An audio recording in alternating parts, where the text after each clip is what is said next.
So Josiah, after coming home, or I should say after coming back to work, right, he is tasked with bringing in all of the different users in the different systems that exist within Livingston. And so we're going to bring them all into this place called the Livingston Loop. And so let's go ahead and take a look at what this process may look like. So we're going to start off with the assumption that all of these different systems are LDAP systems. Now with our example here, on my local machine, I don't have LDAP set up. We don't have some LDAP server set up to connect to. So we're going to simulate realism by using a specific application that's going to simulate an LDAP import. But before we do, we're going to take a look and see where you can set up your LDAP settings. So let's go ahead and take a look at that. So after signing in, we're going to head over to the control panel, followed by configurations. Once configurations is opened up, we're going to head over to instance settings. So instance settings, and then once you're inside of instance settings, you're going to scroll down a little bit. So we're going to scroll down and we're looking for the section called authentication. Right, so go ahead and expand it out. And we're going to be looking at the LDAP tab. Now here in the LDAP tab, this is where you can configure your LDAP settings and your LDAP server. Right, so you can say LDAP is required or enabled. Let's talk about those differences. By being enabled, you're basically connecting to an LDAP server, and when you sign in, Liferay will check, does that user exist in LDAP? If they do, cool, let's sign in. If they don't, Liferay will check its own database and see, does a Liferay user exist? So you can do LDAP or Liferay if it's just enabled. If it's required, this is basically saying this user must exist in LDAP. If they don't, sign in fails. Doesn't matter if the user exists in Liferay or not. If they're not in LDAP, we cannot sign in. And then this add button here allows us to add our LDAP server. So I'm going to take a cruise over here real quick. You don't have to if you don't want to. This is just kind of for demonstration purposes. And what's kind of cool about adding the LDAP server from this perspective is that you can test a connection. So enter the necessary info, hit test connection, and then you'll get a message saying whether or not the connection was successful. But talk to your system administrators about this. In the system admin course, we do talk about it in detail, and we'll show you guys a different way of setting up your LDAP server. So if it's just for testing, no worries. If you're like, hey Eddie, I have nothing to do with this does not interest me, that's okay too. But in any case, let's go ahead and take a look at our exercise where we're going to bring in users, We're going to simulate realism by pretending we're going to connect to an LDAP server, but it's not quite like that. So heading over to the menu here on the left, we're going to head over to the apps section under the control panel. From that apps section, we're going to head over to app manager. Right. So this might take a little bit of time. If it does, no worries. So from app manager, what we're going to do next is we're going to click on the options button at the top right, or as I like to call it, the snowman buttons. And then we're going to select upload. So options button at the very top right, followed by upload. All right, depending on your browser, you might see choose file, you might see browse. Whatever that button says, go ahead and click on it. And once you click on the button, we're going to be navigating back over to our exercises folder. In this case, my file explorer already brought me there. So I'm going to click on the up arrow to send us up one level. And this brings us back to our exercises folder. Right now, we're in folder number 2, integrating identity management. Now that we're here inside of the integrating identity management, go ahead and select COM Liferay Training, content loader. Once you have it selected, go ahead and click open, or you can double click it as well. So I'll go ahead and click open, and then we're going to click install. The install process is going to take a little bit of time, so we'll go ahead and pause here real quick and let the process happen behind the scenes. If you want to, or let's go ahead and do this together. Go ahead and exit out of the upload window. Right, and next up is we're going to be adding this application to our page. So let's head back to the main page. I'll show you guys an easy way to get there.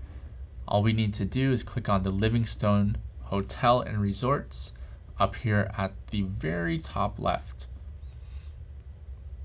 Once we do that, we are back over on our main welcome page.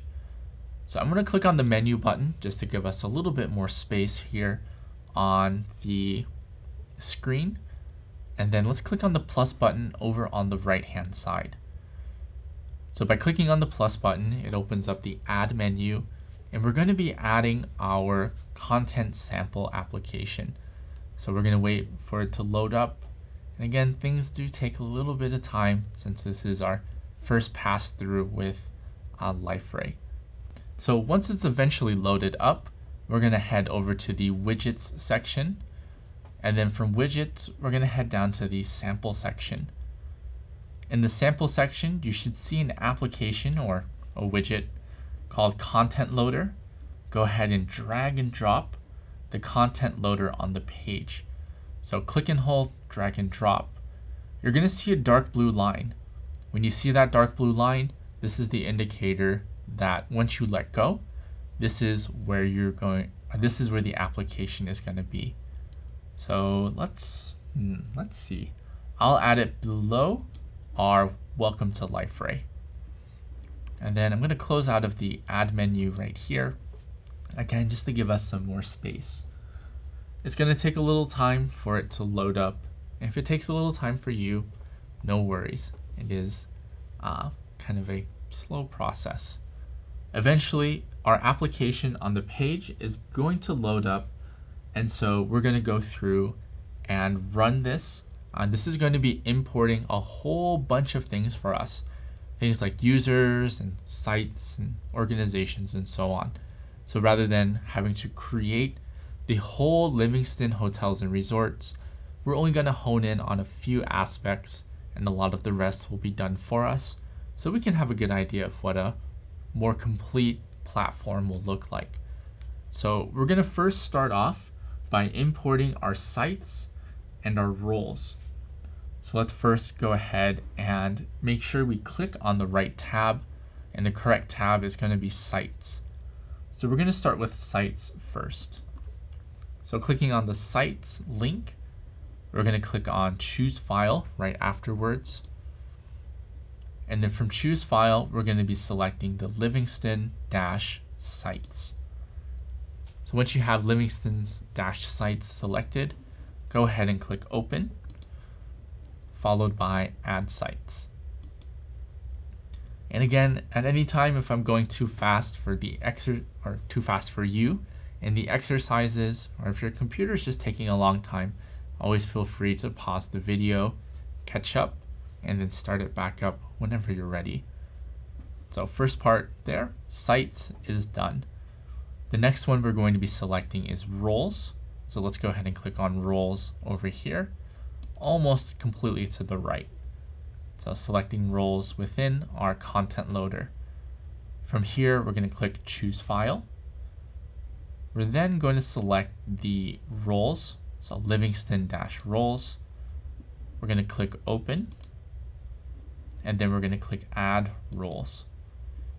We'll give it a few moments here, and once we get the request completed successfully, next up is going to be our user groups. So let's go ahead and click on user groups. We're then going to click on choose file, and then we're going to be selecting Livingston-groups. So Livingston-groups, and once it's selected, go ahead and click open. From there, we're going to click on add user groups, and almost done. just a couple more here. Next up is going to be organizations. So we're going to go ahead and click organizations, choose file or browse if it says browse, and then we're going to select Livingston-organizations.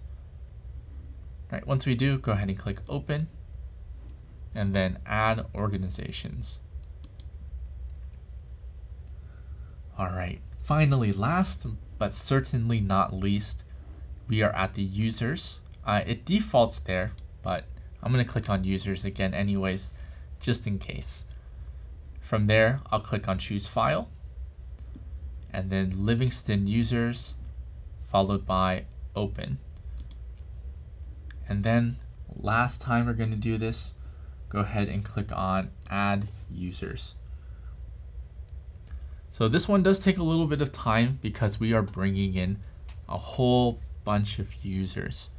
So as we're waiting, go ahead and navigate within your student's guide to the summary, right? I was looking at it over here. So go ahead and fill in some of those blanks. And I know I've said it before, but again, review your student's guide. Make sure that you've solidified any concepts that you need to know, review anything that you want to know, right? And then come back here once you're ready. So we're going to cover those blanks soon. So again, if you haven't filled it in yourself, go ahead and do so. So Liferay's LDAP settings allow platform administrators to easily import users into their platform. Again, it's imagining taking a phone book, shoving it into Liferay, and Liferay creates users based off of the entries within the phone book, right? More than one server holding outside users can be integrated with Liferay. So we can take a phone book from Detroit, from LA, from Chicago, from Seattle, and integrate it all within Liferay. Or in other words, we can integrate multiple LDAP servers into Liferay. Doesn't matter how many, right? So administrators can either connect with the server, so just connect and authenticate against it, or you can connect to the server and bring in all of those users into Liferay. We have options. Imported users will have all their informations transferred into Liferay. So Liferay will not necessarily pick and choose. We can bring it all in if we want. System administrators will have more flexibility and control over that. So that's our review section there. Now let's head back over to our Liferay instance and kind of do a little bit of exploring here. So I will assume that the import process is finished. So I'm going to open up the menu and we're going to head over to the control panel. From the control panel, we'll head over to users, and then we're going to take a peek over here at users and organizations. So we have a pretty extensive list here of different users.